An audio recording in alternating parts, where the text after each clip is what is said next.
1930년대 미국. 악명 높은 갱스터 알 카포네가 감옥에 갇히고 사람들은 범죄와의 전쟁이 끝나가고 있다고 생각했습니다.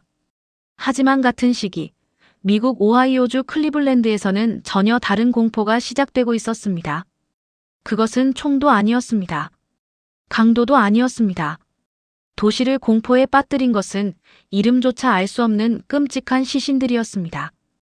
이 사건은 클리블랜드 토르소 살인사건, 즉 클리블랜드 토막 살인사건으로 불리며 미국 역사상 가장 악명 높은 미제 연쇄살인 사건 중 하나로 기록되고 있습니다. 이 비극은 어떻게 시작되었고 과연 누가 도시를 이토록 잔혹한 공포로 몰아넣었을까요? 모든 시작은 1935년 9월로 거슬러 올라갑니다. 클리블랜드 킹스베리런의 황폐한 빈민가 근처에서 한 소년이 언덕 아래에서 이상한 물체를 발견합니다. 소년은 처음에는 그저 버려진 인형인 줄 알았습니다. 그러나 호기심에 이끌려 가까이 다가간 순간 소년은 비명을 질렀습니다. 그것은 사람이었습니다. 잔혹하게 훼손된 시신은 소년에게 잊을 수 없는 충격을 주었습니다. 그리고 같은 날 불과 몇 미터 떨어진 곳에서 또 다른 시신이 발견됩니다. 이 두 시신은 각각 에드워드 앤드러시라는 남성과 끝내 이름조차 찾지 못한 신원 미상의 남성이었습니다. 이들은 비참하게도 목이 잘리고 사지가 절단된 상태였습니다. 수사관들은 곧 두 사건이 단순한 우연이 아니라 동일한 범인에 의한 소행이라는 사실을 깨닫게 됩니다.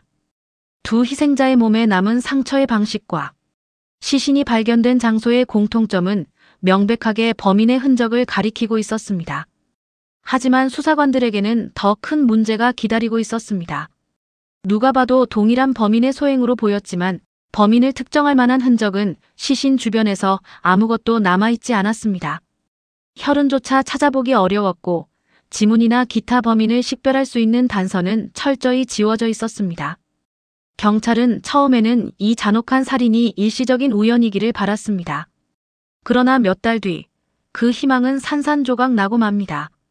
1936년 1월 클리블랜드 시내의 한 골목에서 다시 한번 끔찍한 발견이 이루어집니다. 한 개가 바구니를 향해 계속 지저대고 있었고 이상하게 여긴 주민이 바구니의 뚜껑을 열어보자 안에는 상상하기 어려운 끔찍한 광경이 기다리고 있었습니다. 이번 피해자는 플로렌스 제네비브 폴릴로라는 여성이었습니다. 그녀는 가난한 술집 종업원으로 사회의 변두리에서 어렵게 살아가던 인물이었습니다. 그녀 역시 다른 희생자들처럼 잔혹하게 훼손된 채 발견되었습니다. 이 사건은 단순한 살인이 아니라 연쇄살인이라는 무서운 사실을 클리블랜드 시민들에게 각인시켰습니다. 그리고 얼마 지나지 않아 또 다른 시신이 발견됩니다. 이번 피해자는 훗날 문신남이라는 이름으로 불리게 됩니다. 그의 몸 곳곳에는 여러 개의 문신이 새겨져 있었고 경찰은 이 문신들이 신원 확인의 결정적인 단서가 될 것이라고 굳게 믿었습니다. 문신은 개인의 특징을 명확하게 나타내므로 수사는 급물살을 탈 것이라고 기대했습니다. 그러나 놀랍게도 아무도 그를 알아보지 못했습니다. 경찰은 그의 얼굴을 본 더데스 마스크까지 정교하게 제작했습니다. 심지어 이 데스 마스크를 박람회장에 전시하며 시민들에게 적극적으로 제보를 요청했습니다. 대중에게 공개적으로 신원 확인을 요청하는 것은 당시로서는 이례적인 조치였습니다. 그러나 결과는 충격적이었습니다. 그를 아는 사람은 아무도 나타나지 않았습니다. 그는 지금까지도 이름 없는 희생자로 남아있으며 그의 신원은 영원히 미궁 속에 잠겨 있습니다. 이는 범인의 대담함과 희생자 선정의 특이성을 보여주는 충격적인 사례였습니다. 사건이 반복될수록 사람들은 공통점을 발견하기 시작했습니다. 희생자 대부분이 빈민계층이었다는 점이었습니다. 떠돌이 노동자, 노숙자, 술집 주변을 전전하던 사람들, 가족과 연락이 끊긴 사람들. 이들은 사라져도 즉시 신고되지 않는 사회의 가장 약한 고리에 속한 이들이었습니다. 범인은 마치 이런 사실을 알고 있었던 것처럼 행동했습니다.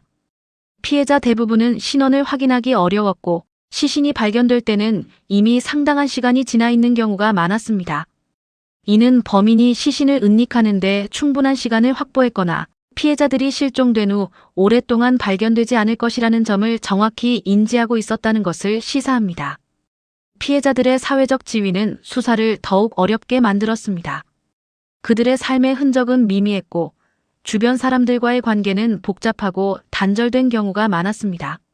수사는 점점 미궁으로 빠져들었고 시민들의 공포는 극에 달했습니다. 신문은 연일 살인마 이야기를 쏟아냈고 사람들은 해가 지면 외출을 극도로 꺼렸습니다. 클리블랜드는 두려움에 잠겼습니다. 거리에는 적막이 흘렀고 사람들의 얼굴에는 불안감이 역력했습니다. 결국 클리블랜드시 당국은 최후의 카드를 꺼내듭니다. 그들은 알 카포네를 추적하여 결국 감옥에 가두며 세상을 놀라게 했던 전설적인 수사관 엘리엇 네스를 투입합니다. 엘리엇 네스는 당시 클리블랜드의 공공안전국장이었습니다. 그의 등장에 언론은 환호했습니다. 이제 살인마는 끝장이다. 라는 희망적인 기사들이 쏟아져 나왔습니다. 사람들은 네스가 도시를 덮친 공포를 끝내줄 것이라고 믿어 의심치 않았습니다. 하지만 현실은 언론의 기대와는 달랐습니다. 갱단은 조직을 추적하면 되는 명확한 대상이 있었지만 이 범인은 그림자 같았습니다.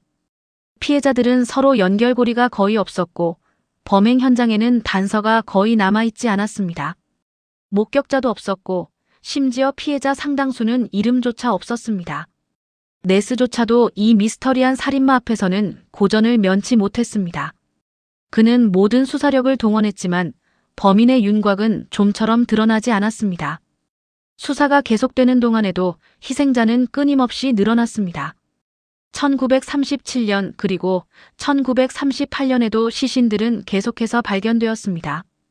강가에서, 공원에서, 쓰레기장에서, 도심의 외진 곳에서 잔혹하게 훼손된 시신들이 잇따라 나타났습니다. 클리블랜드 시민들은 더 이상 안전하다고 느끼지 못했습니다. 불안감은 극대화되었고 도시는 공포에 질려 있었습니다. 이런 상황에서 수사선상에 오른 한 남자가 있었습니다. 그의 이름은 프랭크 돌레잘. 그는 일부 피해자와 접점이 있었고 경찰은 그를 유력한 용의자로 지목하며 집중 추궁했습니다. 결국 그는 범행을 인정하는 듯한 진술을 남겼습니다. 하지만 곧 문제가 발생했습니다. 그의 자백이 강압에 의해 이루어진 것이라는 주장이 제기된 것입니다. 당시 경찰의 수사 과정은 현대적인 기준으로 볼 때 비윤리적인 부분이 많았고 특히 자백을 강요하는 사례가 흔했습니다. 그리고 얼마 후 그는 감옥 안에서 의문스럽게 숨진 채 발견되었습니다. 그의 사망 후 갈비뼈 여러 개가 부러져 있었다는 사실까지 알려지면서 논란은 더욱 커졌습니다. 과연 그의 죽음은 단순한 사고였을까요? 아니면 진실을 은폐하기 위한 또 다른 범죄였을까요? 진실은 끝내 밝혀지지 않았고 돌레잘은 미궁 속에서 사라졌습니다. 그 후 등장한 인물이 바로 프랜시스 스윈이었습니다. 그는 외과 의사였으며 전쟁 중 수많은 수술 경험을 가진 인물이었습니다. 수사관들은 범인이 인체 구조를 매우 잘 아는 사람일 가능성이 높다고 판단했습니다. 시신이 매우 정교하게 해부되어 있었기 때문입니다. 스위니는 의학 지식, 건장한 체력, 그리고 자동차를 소유할 경제력까지 모든 조건에 들어맞는 것처럼 보였습니다. 게다가 그는 정신질환 병력까지 가지고 있었습니다. 수사관들은 그를 강력한 용의자로 지목하고 2차례 거짓말 탐지기 검사를 진행했습니다. 검사 결과는 수상했습니다. 당시 검사관은 사실상 엘리엇 네스에게 판단은 당신의 몫이라는 애매모호한 답변을 할 정도였습니다. 이는 스위니가 거짓말을 하고 있을 가능성을 시사하는 것이었습니다. 그러나 결정적인 증거는 끝내 확보되지 않았습니다. 결국 스위니는 기소되지 않았고 정신병원으로 들어가게 됩니다. 그리고 이상한 일이 벌어집니다. 그 시점 이후 클리블랜드에서 알려진 연쇄살인은 사실상 멈춰버립니다. 과연 이것은 우연이었을까요? 아니면 진짜 범인이 정신병원으로 사라지면서 연쇄살인이 종료된 것일까요? 지금도 이 부분에 대해서는 의견이 분분합니다. 더 기묘한 이야기는 그 후에 시작됩니다. 수년이 흐른 뒤 엘리엇 네스 앞으로 정체불명의 엽서들이 도착하기 시작했습니다. 엽서에는 발신인이 없었고 내용은 조롱과 비웃음으로 가득했습니다. 마치 누군가가 엘리엇 네스의 수사 실패를 즐기고 있는 것처럼 보였습니다. 이 엽서들은 네스에게 잊을 수 없는 고통과 함께 사건에 대한 미련을 남겼습니다. 일부 연구자들은 그 엽서의 주인이 다름 아닌 프랜시스 스윈이었을 가능성을 제기합니다. 하지만 그건 역시 증명된 적은 없습니다. 이 엽서들은 클리블랜드 토르소 살인 사건의 미스터리를 더욱 깊게 만들었습니다. 클리블랜드 토르소 살인 사건의 공식 희생자는 12명으로 기록되어 있습니다. 그러나 많은 연구자들은 실제 숫자가 훨씬 많았을 것이라고 믿습니다.